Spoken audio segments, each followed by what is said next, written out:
So let's discuss the difference between goods and services. So goods are physical object, as I have told you, they can be seen or felt, and service is a process or an activity. For example, watching a movie in a cinema hall. Type: services are heterogeneous, means they are different service providers are there and they differ in providing their services. Goods can be homogeneous, means they can be same in physical characteristics or quality. For example, अगर आपने market से bottled water ख़रीदा है, so water तो आप किसी भी company का लो, वाटर तो वाटर ही है, बट आप कैसे वो लोगे? रेट के अकॉर्डिंग, जिसका प्राइस आपको सही लगेगा आप वो पानी की बोतल जैसे आपको ज़रूरत है तो आप परचेज कर लोगे. So goods are homogeneous in physical characteristics and quality. Intangibility. So services are intangible. We cannot touch the services. We can only experience the services. How doctor is treating us, how we are healing from inside. Goods are tangible. For example, एक doctor का treatment intangible है, but medicines are goods. Medicine we can touch the medicines. Inconsistency means different customers have different demands. For example, mobile services.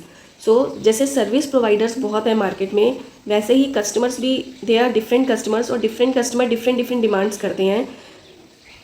Goods, different customers getting standardise demands fulfilled. For example, mobile phones.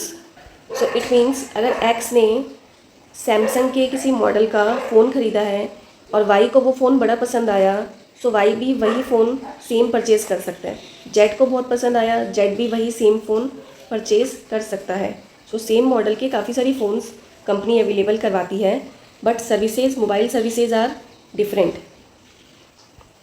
Inseparability means जब आपको service provide की जाती है तब service provider और customer का होना वहाँ ज़रूरी है. फॉर एग्जांपल, अगर आप किसी डॉक्टर से ट्रीटमेंट करा रहे हो तो आप घर बैठे बैठे ट्रीटमेंट नहीं करा सकते, आपका उस डॉक्टर के पास मौजूद होना ज़रूरी है. अगर आप किसी सिनेमा हॉल में मूवी देख रहे हो तो आप घर पे बैठ के उस मूवी को एंजॉय नहीं कर सकते, एक्सपीरियंस नहीं कर सकते, आपका सिनेमा हॉल में प्रेजेंट होना ज़रूरी है. For example, eating ice cream in a restaurant. And goods, separation of production and consumption. Production एक अलग टाइम पे होता है और कंजम्पशन एक अलग टाइम पे होता है.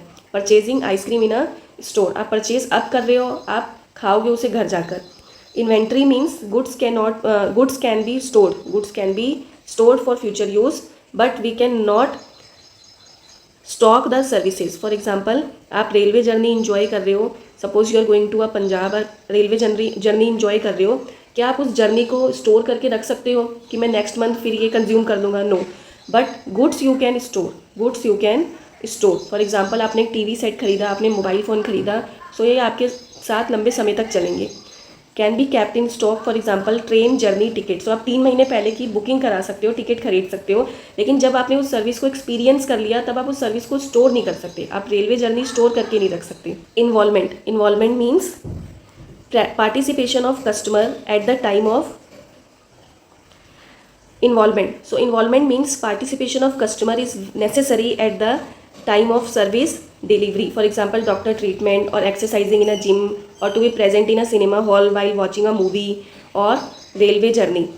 Involvement at the time of delivery not possible. For example, manufacturing a vehicle. So here involvement is not possible. So I think difference is clear between services and goods. Now, as the chapter name is business services, so we will